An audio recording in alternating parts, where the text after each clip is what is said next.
बैठी हैं। माँ की ममता को छोड़ना बहुत मुश्किल है। कृष्णा ने अपनी आंखें भर ली और नारायण आंखों में पानी आ गया, पर आंखों से इजाजत नहीं दी कि पानी को बाहर निकाले, आंसुओं को इजाजत नहीं दी बाहर आने की। कृष्णा ने भरे कंठ से मैया से कह दिया, मैया जब मुझे रात को आपकी याद आएगी ना तो मैं भैया को कह दूंगा मैया, मतलब बलराम जी को कह दूंगा मैया, और इनके साथ सो जाऊंगा। तदुपरांत नारायण फिर मैया यशोदा ने कहा, कृष्णा जब मैया मैया तुम्हारे सारे दिन बोलने की जो आदत है, मैया मैया किसको कहोगे मैया? कन्हैया कहते गैया को कह दूंगा मैया। नारायण मैया समझ गई कि अब कृष्णा मोह तोड़ चुके हैं, अब मोह तोड़ चुके हैं, अब ये जाएंगे। नारायण नारायण मैया ने कन्हैया को जब आप अपने हाथों से मक्खन मिश्री का कलेवा करवाया, और नारायण कृष्णा कहते मैया जो परीक्षा लेनी हो ले लेना, पर एक परीक्षा मत लेना, एक बात मत पूछना मैया, सब प्रश्न का उत्तर मेरे पास है, एक प्रश्न में फेल हो जाऊंगा, मेरे पास उत्तर नहीं है, ये वृंदावन में कोई मत पूछना कि कन्हैया लौट करके कब आओगे, क्योंकि इस प्रश्न का उत्तर मेरे पास नहीं है। यदि सच बता दूंगा तो वृंदावन के प्राण निकल जाएंगे, और नहीं बताऊंगा तो झूठ कैसे बोलूं। नारायण नारायण यशोदा मैया ने कृष्ण को अपने हाथों से मक्खन मिश्री का कलेवा जब करवाया तो नारायण मक्खन मिश्री खिलाते खिलाते मैया को याद आई, और कृष्णा को अपने अंचल में छिपा करके मैया कहते लाला चाहे चले जाओ बेटा, एक बात भूल करके जाना, एक बात याद मत रखना कभी जिंदगी में। कन्हैया कहते वो कौन सी? मैया कहती बेटा भूल जाना कि मैंने तुम्हारा कभी कान पकड़ करके शंटी से पीटा था, मैंने तुम्हें लकड़ी से पीटा था एक बार। कृष्णा मुझे ऐसा लगता है तुम मेरे से इसीलिए नाराज होकर के जा रहे हो। इतना कह करके मैया की आंखों में अश्रुधारा छलक आई कि शायद कृष्णा मेरे से रूठ करके जा रहे हैं। दुनिया वालों जब एक माँ से उसका बेटा दूर रहता है ना तो माँ को याद आती है कौन सी? मैंने मेरे बेटे को एक बार पीटा था, कितना रोया था, रह रह के याद आएगी मैंने उसको पीटा था, कितना रोया था। और बेटा जब माँ से दूर होता है तो बेटे को क्या याद आती है? कितना कहा था मेरी माँ ने खा ले, मेरे हाथ की एक रोटी खा ले, और मैंने ना खाई, और आज देख दुनिया में सब लोग तो हैं खिलाने वाले, पर मेरे माँ की हाथ की रोटी मिलने वाली नहीं है। दुनिया वालों इस दुनिया में सब कुछ मिल जाएगा, पर माँ के ममता के हाथ की मोटी रोटी खाने को नहीं मिलेगी। दुनिया वालों संसार की चकाचौंध में आज के युवा वर्ग जवानी के जोश में होश खो बैठते हैं, और माँ पिता का तिरस्कार करके कहते बाहर जाएंगे कमाने, विदेश जाएंगे कमाने, और माँ कहती है बेटा तेरे को क्या कमी है, क्या कमी है? तो मेरा एक बेटा तेरे लिए क्या नहीं है यहाँ पर, तू यहीं रह। बोल नहीं मैं विदेश जाऊंगा, मैं विदेश जाऊंगा। माँ कहती ना छोड़ के जा बेटा, तू मेरे बिना रह जाएगा पर मैं तेरे बिना नहीं रह सकती। परंतु उस युवा को माँ की ममता का कोई एहसास नहीं, और जाने के लिए तैयार हो जाता है। माँ कहते बेटा अब भी मान जा, मत जा, बूढ़ी माँ को छोड़ के मत जा, तू तो चला जाएगा, पता नहीं ये माँ तेरी दोबारा तुझे मिलेगी या नहीं मिलेगी। उसको माँ के ममता के शब्दों का कोई एहसास नहीं है। नारायण विदेश जाने की टिकट बनवा ली, जाने के 2 दिन बाकी रह गए। माँ ने पूरा समझाने की कोशिश की, शायद अब भी मान जाए, शायद अब भी मान जाए, नहीं माना। 1 दिन बाकी रह गया। माँ ने सोचा चलो जाता है तो चले जाए, 1 दिन मेरे पास रहेगा, इसे बहुत सारा समझाऊंगी, विदेश में जाकर के बुद्धि को ना बिगाड़े। पर उसको कहाँ फुर्सत थी माँ के पास आने की। अपने मित्र मंडली में, अपने युवा मित्रों में इस तरह से मस्त हो गया कि टिकट का टाइम से 1 घंटा पहले, 2 घंटा पहले माँ के पास आया, दौड़े दौड़े अपना बैग उठा करके, जैसे जल्दी जल्दी दूर से फॉर्मेलिटी की तरह माँ के पांव छू करके जाने लगा। बूढ़ी माँ को आंखों से दिखाई नहीं जो देता था, उसने फिर भी हाथ पकड़ लिए, बेटा इतनी जल्दी जा रहा है, वो कहती माँ टिकट का टाइम हो गया, हवाई जहाज जाने का टाइम हो गया, अभी जाऊंगा। बोला अच्छा ऐसा कर जाता है तो कोई बात नहीं, मेरी दुआ मेरा आशीर्वाद तेरे साथ है। देख तुझे जो बचपन में बहुत पसंद था ना, मैंने वो पराठे तेरे लिए बनाए हैं, तू खा के जा। उसको क्या कदर थी माँ के पराठों की, मुझे भूख नहीं है, मुझे भूख नहीं है, मुझे भूख नहीं है कहते कहते नारायण माँ को कहता है मुझे जाने दो, मुझे जाने दो। माँ कहती तेरी पसंद का बनाया है, एक खा के चला जा, ज्यादा नहीं तो एक खा ले। उसको नहीं टाइम, बोले आधा खा ले। अरे माँ के हाथ की रोटी का एक गिलास तो खा ले। उस पुत्र को माँ की ममता का कोई एहसास नहीं, और नारायण हाथ छुटा करके जैसे जाने लगा, उस बूढ़ी माँ की ममता ने क्या किया। याद रखना नारायण, ममता अंधी होती है, ममता कभी पुत्र की तरफ नहीं देखती, माँ अपनी तरफ देखती है। माँ ने क्या किया, वो जरूरी कागज टिकट उठाने के लिए अंदर गया, और बूढ़ी माँ ने अपनी पुरानी साड़ी का पल्ला फाड़ करके उसके अंदर सारे पराठे लपेट करके उसकी बैग की बाहर वाली जेब में जबरदस्ती बिना बताए डाल दिए। अब बेटा आया और जल्दी से प्रणाम करके माँ को बैग उठा के चल दिया दोस्तों के साथ हवाई अड्डा पहुंचा। हवाई अड्डा पहुंच करके दोस्तों के साथ थोड़ी मस्ती की, उसके बाद अंदर चला गया। अंदर गया तो अकेला हुआ तो दोस्तों की याद आई। थोड़ी देर बाद हवाई जहाज में बैठ गया तो वहां अपना कोई नहीं तो अब क्या, अब अपना भारत भी गया, मित्र भी गए, परिवार भी गया, देश भी गया, सब कुछ गया। अब क्या, अब पेट में भूख तो लगे, अब क्या करे, पानी की बोतल ले तो 100 रुपया, यदि एक रोटी या ब्रेड ले तो 200 रुपया, खाए तो जेब कटे, नहीं खाए तो पेट कटे। अब क्या करे, परेशान, भूखे हवाई जहाज का सफर निकाला। जैसे विदेश में पहुंचा, विदेश की धरती पर जाकर के उतर करके जहां जाना था वहां गया। वहां जाकर के जैसे अपने ड्रेस चेंज करने लगा, वस्त्र बदलने लगा, वस्त्र बदल करके जैसे जूते उतार करके चप्पल पहनने के लिए उसने बैग की चेन खोली, चप्पल निकालने के लिए तो क्या देखा, बूढ़ी माँ की ममता का साड़ी का पल्ला दिखाई दिया। छोड़ करके सारा कुछ कहता, माँ तू यहाँ भी आ गई मेरे साथ, यहाँ भी आ गई। और जैसे देखा तो माँ की साड़ी में लपेटे हुए इतने सारे पराठे, और पराठे तो क्या थे नारायण, दिल से लगा के रोया। बोले माँ मैं तो तुझे छोड़ के आ गया, पर तूने मेरे को छोड़ा, तूने नहीं छोड़ा मेरे को, मैंने तो तुझे छोड़ दिया। इतना कहते वो बालक इतना रोया नारायण, शायद हवाई जहाज का सफर कम पड़ा और वो बालक रोया। रोते रोते वो एक एक पराठे को माथे से लगाकर क्या कहता, माँ ये पराठा नहीं है, ये तेरा प्रसाद है, ये तेरे हाथ का प्रसाद है। मैं जितने दिन विदेश में रहूंगा ना, जितने दिन रहूंगा मैं इसे थोड़ा थोड़ा करके खाऊंगा। और नारायण जितने दिन वो बच्चा 2 महीने 3 महीने विदेश में रहा, उस पराठे को थोड़ा थोड़ा तोड़ करके खाए। और जैसे भारत आने का टाइम हुआ, अपने दोस्तों को फोन करके कहता है मेरी माँ को एयरपोर्ट लेके आना, हवाई अड्डा मेरी माँ को भी लेके आना साथ में। नारायण उसके मित्रों ने आके बताया, माँ तेरा बेटा इस दिन आ रहा है भारत, और ये कहा कि माँ को भी लेके आना। माँ ने सच नहीं माना, जो जाते हुए मेरे हाथ की रोटी खा के नहीं गया, जो जाते हुए मेरे पाँव छू के नहीं गया, दूर से प्रणाम करके भाग गया, क्या वो इस तरह से हो सकता है? फिर भी माँ की ममता ने नारायण अपने बच्चे की बात उससे माथे पे रखा और हवाई अड्डा में लेने के लिए गई अपने बच्चे को। दुनिया वालों, उस हवाई अड्डे की चकाचौंध में वो माँ कम दिखाई देता था, जिसको एक पिलर के साथ चिपक करके खड़ी रही, एक खंबे के साथ खड़ी रही। नारायण विदेश से हवाई जहाज आया, वो बच्चा हवाई जहाज से उतरा, सबसे पहले भारत की धरती को प्रणाम किया।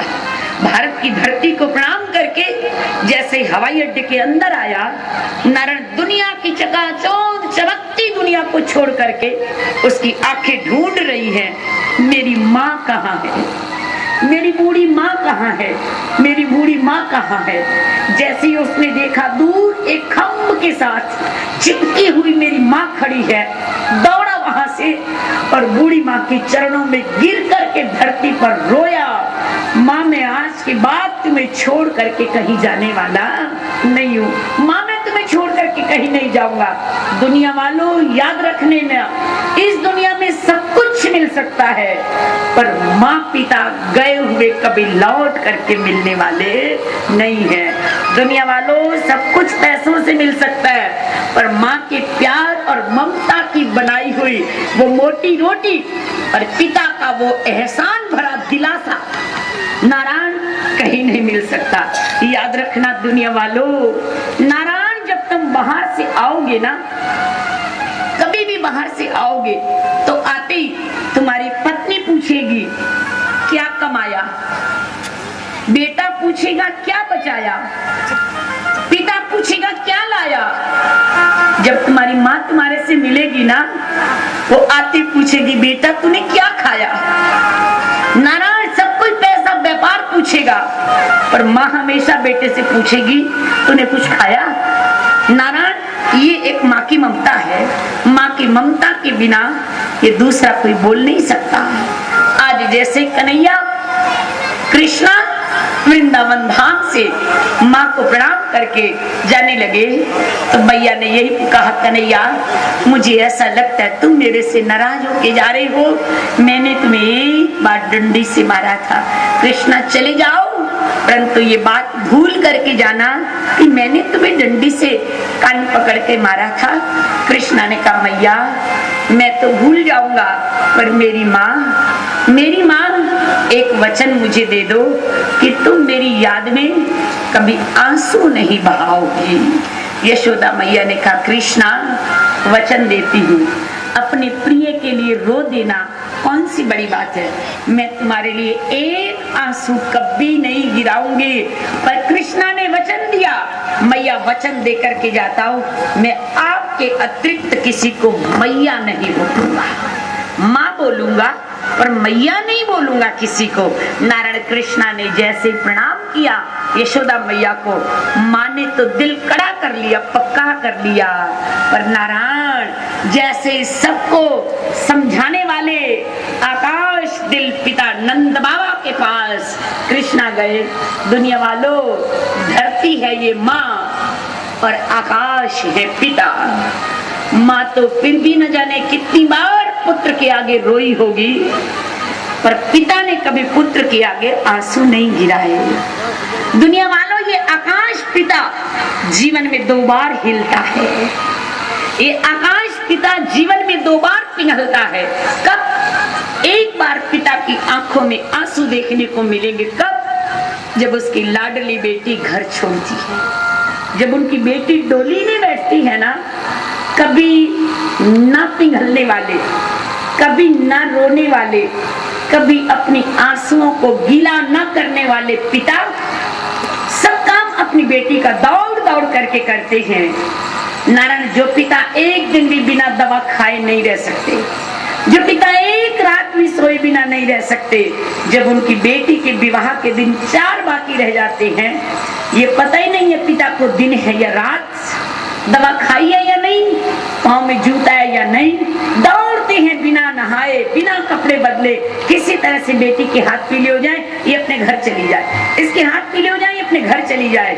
और नारायण वही पिता सब काम 5 आदमियों जैसा जब अकेला करते हैं नहीं घबराते, और जब वही पिता अपनी बेटी की डोली को तैयार देखते हैं जाने के लिए, और नारायण उस समय पत्थर दिल पिता टूट जाते हैं, बेटी की डोली को नहीं देख सकते। नारायण नारायण पत्थर दिल पिता हिल जाते हैं और सारा परिवार बेटी को डोली में बैठाने के लिए आता है, और जब पिता दिखाई नहीं देते तो वो बेटी की आंखें झूमती हैं, सारा परिवार तो है मेरे सिर पर हाथ रखने के लिए, और जिस पिता को हाथ रखना चाहिए था वो पिता कहाँ है? जो पिता 4-5 दिन सोए बिना, दवाई खाए बिना, पाँव में जूता पहने बिना, स्नान किए बिना, एक वस्त्र 5 दिनों से पहने हुए दौड़ रहे, अब कहाँ गए?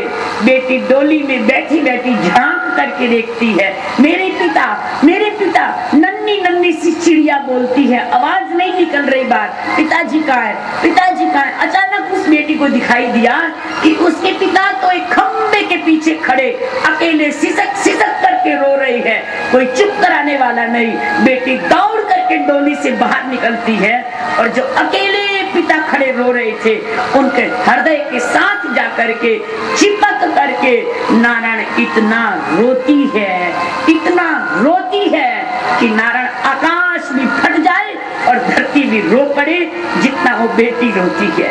और क्या कहती है, पिताजी, पिताजी आप घबराओ मत, मैं आपको छोड़कर नहीं जा रही हूँ, मैं आपको छोड़ के नहीं जा रही हूँ। नारायण इतने में उस नन्ही सी गुड़िया ने क्या देखा कि उसका भाई जो कभी उससे हंस के नहीं बोला था, जिसने सदा उससे लड़ाई करी थी, दूसरे पिलर के साथ उसका भाई खड़ा छिप करके रो रहा है अपनी बहन के लिए। नारायण एक हाथ से वो लड़की, वो कन्या अपने पिता का हाथ पकड़ती है, एक हाथ से भाई का हाथ पकड़ती है और कहती है, देख भैया, अब तक तूने बहुत लापरवाही की, अब मैं जा रही हूँ, पिता का ध्यान तूने रखना है, इनको दवाई देना, इनकी हर बात सुनना, ये तुम्हारी जिम्मेवारी है। नाना इतने में तो उस नन्ही सी गुड़िया ने क्या देखा कि उसकी छोटी बहन उसका पल्ला पकड़ करके छोड़ने को तैयार नहीं है। अब तक तो सब रो रहे थे पर वो विदा होने वाली कन्या नहीं रो रही थी। जैसे उसने देखा मेरी छोटी बहन मेरा पल्ला पकड़ के रो रही है, उसको याद आई, देखा इस छोटी को मैंने एक दिन चुन्नी नहीं दी थी और एक चुन्नी ना देने के लिए मैंने इसको कितना पीटा था, कितना पीटा था इसको। और आज माँ से कहती, माँ मेरी अलमारी की चाबी, मेरे सारे खिलौने, मेरे सारे कपड़े, मेरी सारी किताबें और पेन, ये अलमारी की चाबी मेरी छोटी बहन को दे देना, अब मैं जा रही हूँ। इतना कहते ही तो नारायण पूरा घर हिल गया। बस कन्या का इतना ही बड़ा घर था, इतनी बड़ी दुनिया थी इसकी। दुनिया वालों, नारायण याद रखना, एक बेटी एक घर की चिड़िया है, एक मिनट में उसका सारा घर पराया हो जाता है। पिता दो बार जिंदगी में हिलते हैं, एक बार उसकी बेटी घर छोड़े तब, और दूसरी बार जिंदा पिता उस दिन मर जाते हैं जिस दिन उनका बेटा उनको ये कह दे, जा रहा हूं, वापस नहीं आऊंगा। मतलब बेटी घर छोड़े और बेटा मुंह मोड़े। जिस दिन बेटा कह दे ना जा रहा हूं, उस दिन माँ पिता का बाकी कुछ नहीं बचता। आज नारायण श्री कृष्णा मैया यशोदा से तो विदा हो गए, पर जैसे नंद बाबा को प्रणाम करने लगे ना, कभी ना हिलने वाले नंद बाबा आज सिसक सिसक करके रोए। कृष्णा क्यों जा रहे हो बेटा, क्यों जा रहे हो? नारायण कृष्णा ने कहा, जगत बनाने वाले, मैं फेल हो जाऊंगा यदि आज पिता ने ये पूछ लिया कब आओगे, विधाता मुझे पास कर देना, फेल ना करना। नारायण भगवान श्री कृष्णा से नंद बाबा ने ये तो नहीं पूछा कि कब आओगे। प्रणाम किया कृष्णा ने और रथ पर बैठ गए। कुछ ही गो बालक नंद बाबा और बलराम जी, अक्रूर जी, श्री कृष्णा ने तो सोचा जीत गया, पर श्री कृष्णा को क्या पता था एक बड़ी परीक्षा और आगे है। श्री कृष्णा का रथ जब चला तो नारायण गोपियां रथ के आगे लेट गई और कहने लगे, कृष्णा जाते हो तो चले जाओ, पर इतना बता करके जाओ वापस कब आओगे, इतना बता के जाओ कि वापस कब आओगे। नारायण श्री कृष्णा ने कहा, अब क्या करूं, क्या जवाब दूंगा, क्या कहूंगा। नारायण श्री अब तक तो पूरा वृंदावन रो रहा था, अब रोए वृंदावन को छोड़ने वाले। कृष्णा का कंठ भर आया और कंठ भरे कृष्णा ने गोपियों को जवाब दिया। कृष्णा ने तो बोला, परसों पर गोपियों को सुनाई दिया। नारायण कृष्णा ने तो बोला बरसों में और गोपियों को सुनाई दिया परसों में। गोपियों ने कहा कन्हैया चले जाओ, तुम्हारी यात्रा मंगलमय हो। नारायण कृष्णा श्रीधाम वृंदावन की माटी को प्रणाम करके जब आगे चले, गैया, मोर, ब्रिज की लताएं, गोपियां, गोप सब कृष्णा की ओर देखते हैं। श्री कृष्णा वहां से चले और आगे पहुंचे नारायण यमुना जी के तट पर। मानो यमुना जी भी मौन हो गई, शांत हो गई। नारायण श्री कृष्णा ने यमुना जी में स्नान किया, अक्रूर जी ने स्नान किया। श्री कृष्णा ने अक्रूर जी को अपना वास्तविक स्वरूप दिखाया, परंतु बलराम जी ने कहा कन्हैया इस खेल को लंबा मत करो, हमें बहुत सारी यात्रा तय करनी है। श्री कृष्णा ने अपनी माया को समेटा और बलराम जी ने कहा कन्हैया माँ पिता छूटे, खिलौने छूटे, अब छोटी छोटी बांस की पोरी से काम नहीं चलेगा। आगे बड़े बड़े राक्षसों से युद्ध करना है, बड़े बड़े बांस उठाने पड़ेंगे। ऐसा वल्लभ संप्रदाय के लोग कहते हैं कि कृष्णा यमुना जी से आगे गए नहीं, कन्हैया की छाया आगे गई। कुछ लोग ऐसा कहते हैं कि कन्हैया अपनी बांसुरी को धरोहर के रूप में छोड़ करके गए। नारायण जब श्री कृष्णा वृंदावन से चले, मथुरा की पावन सीमा पर पहुंचे, महाराज कंस ने श्री कृष्ण, बलराम, अक्रूर जी, नंद बाबा, गोप बालक इन सब की रुकने की बहुत अच्छी व्यवस्था की थी। नारायण बहुत सुंदर जगह में रुकने की व्यवस्था की। भगवान कृष्ण कहते बलराम जी, सब लोग तो कहते थे कंस पापी है, राक्षस है, दुष्ट है, पर देखो ना इन्होंने रुकने की व्यवस्था कितनी अच्छी की। बलराम जी कहते कन्हैया चमकने वाली प्रत्येक पीली वस्तु सोना नहीं होती है। कन्हैया जो बहुत ज्यादा चमके तो सोच लेना कोई ना कोई शक है। कन्हैया तेल को देखो, तेल की धार को देखो, तेल को देख करके मत समझना ये तेल वास्तविक है। जब तक धार ना टूटे तब तक विश्वास ना करना कि ये तेल है। इसलिए कृष्ण सावधान, अभी विश्वास नहीं किया जा सकता कि रुकने की व्यवस्था क्यों बढ़िया की है।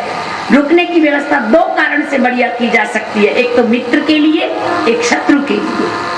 न जाने किस कारण से बढ़िया व्यवस्था की। भगवान श्री कृष्ण मौन हो गए। श्री कृष्ण की मित्र मंडली ने कहा कन्हैया गांव छोड़ करके शहर पहली बार आए हैं, जरा मत